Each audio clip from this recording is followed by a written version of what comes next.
প্রিয় শিক্ষার্থীরা, আজকে আমরা এই ভিডিওতে সলিউশন করব এইচএসসির হিসাব বিজ্ঞান প্রথম পত্রের রাজশাহী বোর্ড 2024-এর এমসিকিউ সলিউশন। দেখতে পাচ্ছ এটির ক দাগে বলা আছে যে হিসাব বিজ্ঞানকে ব্যবসায়ের কী বলা হয়। আমরা এটা ক্লাস 10 থেকেই পড়ে এসেছি, হিসাব বিজ্ঞানকে ব্যবসায়ের ভাষা বলা হয়। তারপরে দেখতে পাচ্ছ দুইয়ে বলা আছে নিচের কোন বিবরণীর মাধ্যমে প্রতিষ্ঠানের আর্থিক ফলাফল জানা যায়। এর সঠিক উত্তরটি হচ্ছে বিশদায় বিবরণী। বিশদায় বিবরণীর মাধ্যমে আমরা আর্থিক ফলাফল জানতে পারি। তারপরে দেখতে পাচ্ছ তিনে বলা আছে বকেয়া চেক বলতে কি বোঝায়। বকেয়া চেক আসলে কি? ইস্যুকৃত চেকটি যখন ব্যাংকে উপস্থাপিত হয় না, যখন ইস্যুকৃত চেকটি ব্যাংকে উপস্থাপিত হয় না তখন এটাকে বকেয়া চেক বলে গণ্য করা হয়। 4 দেখতে পাচ্ছ বলা আছে যে কোন হিসাবটির জন্য সমাপনী দাখিলা প্রয়োজন। সমাপনী দাখিলা দিতে হয় মূলত আমাদের আয় ব্যয় উত্তোলন, তিনটার আয় ব্যয় উত্তোলন। তাহলে এখানে দেখতে পাচ্ছি আমি কি আছে, উত্তোলন আছে, তাহলে উত্তর হচ্ছে উত্তোলন। তারপরে পাঁচে বলা আছে নিচের কোনটি লেনদেন নয়। লেনদেন নয় হচ্ছে ফরমাইশ, চুক্তি, এগুলা ব্যক্তিগত, এগুলাকে মূলত আমরা লেনদেন বলি না। তো দেখতে পাচ্ছ প্রথমেই বলা আছে যে পণ্য ক্রয়ের ফরমাইশ প্রদান, তাহলে এটি লেনদেন না। তারপরে ছয়ে বলা আছে প্রকৃত অর্থে কার্যপত্র কি। প্রকৃত অর্থে কার্যপত্র হচ্ছে একটি খসড়াপত্র। প্রশ্নটা আর একটু ঘুরিয়েও বলতে পারতো যে আসলে খসড়া বা বিবরণী বলা হয় কাকে, কার্যপত্রকে, এভাবে বলতে পারতো। তারপরে দেখতে পাচ্ছ 7-এর জন্য একটি উদ্দীপক দেওয়া আছে এবং আমার কাছে জানতে চাওয়া হয়েছে যে সুমন ট্রেডার্স 30/6/2023 তারিখে সমাপ্ত বছরে আয় বিবরণীতে বিমা খরচ কত হবে। এখানে অগ্রিম বিমা দেওয়া আছে 1,20,000 টাকা এবং বলা আছে 2 বছরের। তাহলে আমাদের 1 বছরের যদি আমরা বলি তাহলে কিন্তু 1 বছর হচ্ছে 60,000। আর এখানে বলা আছে যে 1/4/2023 তারিখের পরিশোধ করা হয়েছিল। তাহলে এখানে দেখতে পাচ্ছি আমরা যে এটার মেয়াদ হচ্ছে 30/6/2023 আর এখানে এই পরিশোধ করা হয়েছে 1/4/2023 পর্যন্ত। তাহলে আমরা এখান থেকে গুনি 1/4 মাত্র, মানে 4 মাসটা শুরু হয়েছে, তাহলে 4, 5, 6 এখানে হচ্ছে 3 মাস। তাহলে এই 60,000 টাকাকে আমাদের 12 দিয়ে ভাগ দিতে হবে এবং 3 দিয়ে গুণ দিতে হবে, তাহলে কিন্তু আমরা কাঙ্ক্ষিত উত্তরটি পেয়ে যাব। তাহলে আমার কাঙ্ক্ষিত উত্তরটি হচ্ছে 15। তারপরে বলা আছে যে সুমন ট্রেডার যদি এত তারিখে সমাপ্ত বছরে আয় বিবরণীতে বিমা খরচ না দেখায় তাহলে হিসাব বিজ্ঞানের কোন নীতি লঙ্ঘন করা হবে। এটা সঠিক উত্তর হচ্ছে মিলকরণের নীতি। আমরা ব্যয় হলে ব্যয়কে দেখাবো এই বিষয় বিবরণীতে, কিন্তু এখানে বলছে যে ব্যয় দেখানো যাবে না, এরকম ভুলকে মূলত মিলকরণের নীতি বলে।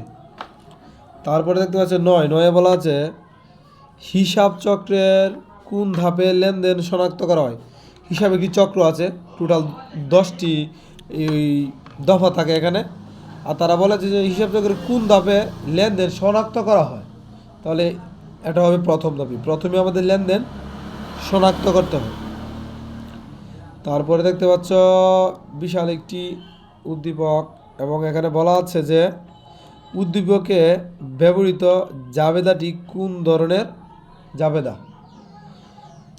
এখানে যে ব্যবহৃত হয়েছে এটি কোন ধরনের জাবেদা আমরা দেখতে পাচ্ছি এখানে উপরে লেখা আছে যে নগদ প্রদান, নগদ প্রাপ্তি, নগদ প্রদান, এগুলাকে আসলে বলা হয় বিশেষ জাবেদা।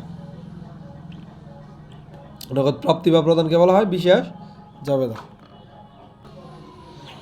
11তে বলা আছে জনাব সমীরনের 2021 সালের জুন মাসে মোট কত টাকা ক্রয় করা হয়েছে। তাহলে এখানে আমরা ক্রয়ের দিকে দেখতে পাচ্ছি 20,000 টাকা আর নিচে বলা আছে যে ক্রয়তা বাজার যোগফল হচ্ছে 20 আর এখানে 30, তাহলে টোটাল হচ্ছে কিন্তু 50। তাহলে সঠিক উত্তর হবে 4। তারপরে 12তে বলা আছে যে সমাপনী দাখিলা প্রদানের পর কোন হিসাবের জের শূন্য হয়।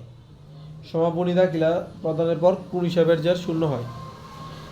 এটা হচ্ছে সেবায় মূলত আয় ব্যয়ের যে সমাপনী দেখলে দেওয়ার পরে শূন্য হয়ে যায়। তারপরে 13তে বলা আছে অদৃশ্যমান সম্পদের ব্যয় বন্টন প্রক্রিয়াকে কি বলে? এটা হবে অবচয়। 13 সঠিক উত্তরটা 13 অদৃশ্যমান যদি বলা আছে তাহলে এটা হবে অবলোপন। আর যদি স্থায়ী সম্পদ বলতো তাহলে কিন্তু এটা অবচয় হতো। আর এখন যেহেতু বলা আছে অদৃশ্যমান সম্পদ তাহলে এটা অবলোপন হবে। তারপরে বলা আছে নিচের কোনটি তিনটি হতে ভিন্ন? বিমা সালামি ব্যয়, উপযোগ খরচ ব্যয়, শিক্ষানবী সালামি ব্যয়। অভিন্ন হচ্ছে শিক্ষানবী সালামি আয়, আর এই শিক্ষানবী ভাতা হচ্ছে ব্যয়। এটা অভিন্ন, এটা আয়। 15তে বলা আছে বিক্রয়ের উদ্দেশ্যে আসবাবপত্র ক্রয় করা নিচের কোনটি ডেবিট হবে? তাহলে এটার জন্য ক্রয়ই ডেবিট হবে, কারণ আমরা এটাকে আবার বিক্রি করে ফেলবো, তাহলে আমাদের জন্য পণ্যটা ক্রয় হবে। তারপরে একটি উদ্দীপক এবং বলা আছে যে 2022 সালে জুনের 1 তারিখ ব্যাংক হিসাবের জের প্রকাশে এই জের প্রতিষ্ঠানে কি প্রকাশ করে? যে 1 তারিখের যে জেরটা দেওয়া আছে, যে কোন দিক দিয়ে দেওয়া আছে, এটা ক্রেডিট দিক দিয়ে, তাহলে কিন্তু এটা কিন্তু ক্রেডিট দিক দিয়ে যদি দেয়, আর ডেবিট দিক থাকলে সম্পদ হতো। তারপরে বলা আছে যে 30 জুন তারিখে ব্যাংক হিসাবের জের কত, মানে হিসাব নিকাশ করার পরে আমাদের কত টাকা রইল আর? তাহলে আমরা দেখতে পাচ্ছি এখানে ক্রেডিটে ছিল 4,000 আর এখানে ডেবিট হলে 50। তাহলে এই 50 থেকে 4,000 বাদ দিলে আমাদের হচ্ছে 46,000। তাহলে 46,000 হচ্ছে ডেবিটে। তারপরে আবার দেখতে পাচ্ছি ক্রেডিটে, তাহলে 46 থেকে আমাদের ক্রেডিটে 30,000 টাকা বাদ দিতে হবে, তাহলে হবে 16। আর এই 16 থেকে আমাদের আবার বাদ দিতে হবে এই 1,000, তাহলে 15। তাহলে সঠিক উত্তর হবে আমাদের 15 হবে ডেবিট দিকে। সঠিক উত্তর হবে আমাদের 2।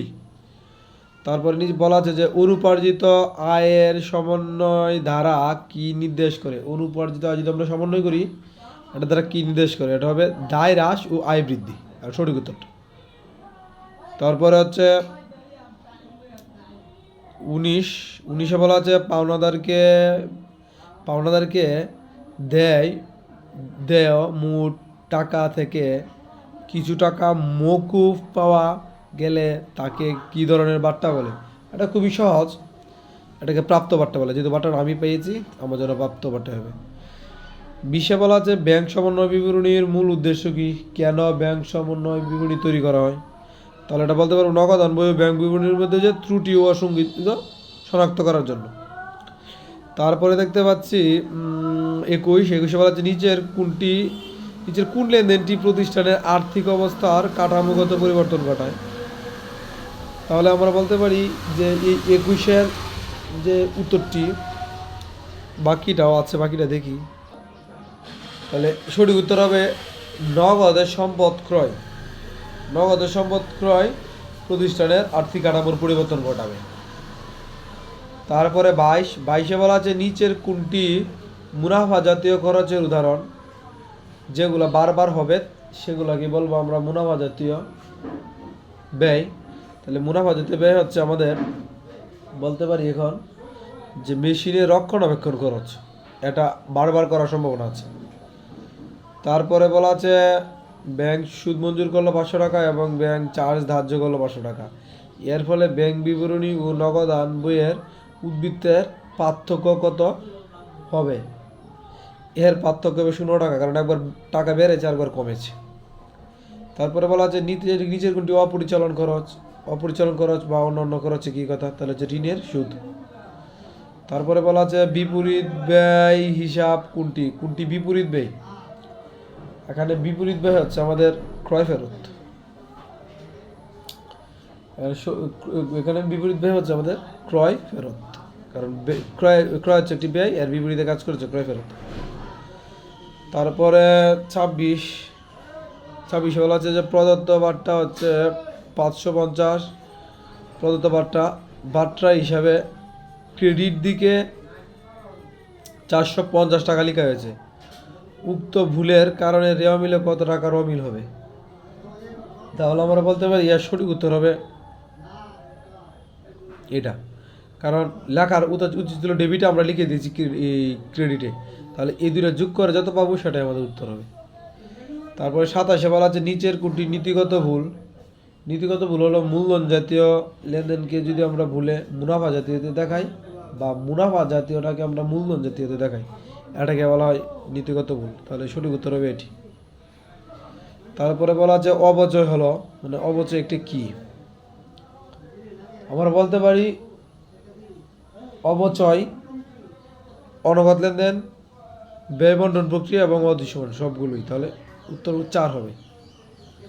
তারপরে আবার একটি উদ্দীপক এবং বলা আছে যে মেশিনটির প্রথম বছরের অবচয়ের পরিমাণ কত হবে? তাহলে আমরা মেশিনটির প্রথম বছর অবচয় বের করতে গেলে এটা ক্রয় মূল্য দেখবো কততে আমরা কিনেছি 5 লক্ষ এবং অবচয়ের হার বলা আছে 10%। এটাকে পার্সেন্ট করলে আমাদের হবে 50,000। তারপরে বলা আছে রেওয়া মিলে তারিখে মেশিনটি 5,50,000 টাকা যদি বিক্রি করা হয় তাহলে মেশিনটি বিক্রয়জনিত মুনাফা কত হবে? তাহলে আমরা কি করব, এই বিক্রয় মূল্য থেকে আমাদের বই মূল্যটা বাদ দিতে হবে, আর বই মূল্যটা এখন আমরা নির্ণয় করব। এখন বই মূল্যটা কীভাবে নির্ণয় করব? এখানে মেশিনের মূল্য ছিল 5 লক্ষ আর পুঞ্জীভূত অবচয় ছিল 95, তাহলে আমরা 5 লক্ষ থেকে 95 বাদ দিব। তাহলে 5 লক্ষ থেকে আমরা 95 বাদ দেওয়ার পরে যে টাকাটা পাবো এই টাকাটা হবে 4,05,000। এই 4,05,000-এর উপরে কিন্তু আমরা আবার অবচয় ধরবো 10%। তাহলে 4,05,000-এর উপরে যদি 10% ধরি তাহলে আমরা পাবো 40,500। তাহলে এই 4,05,000 থেকে আমাদের এই 40,500 বাদ দিব। 4,05,000 থেকে আমাদের যদি 40,000 বাদ দিই তাহলে থাকছে, তাহলে বাদ দেওয়ার পরে আমরা পাবো 3,64,500। 3,64,500। আর আমাদের বিক্রয় মূল্য এখানে বলা আছে যে 5,50,000। 5,50,000 থেকে আমরা 3,64,500 বাদ দিব, তাহলে আমাদের কাঙ্ক্ষিত উত্তরটি পেয়ে যাব। তার উত্তর হবে 1,85,500।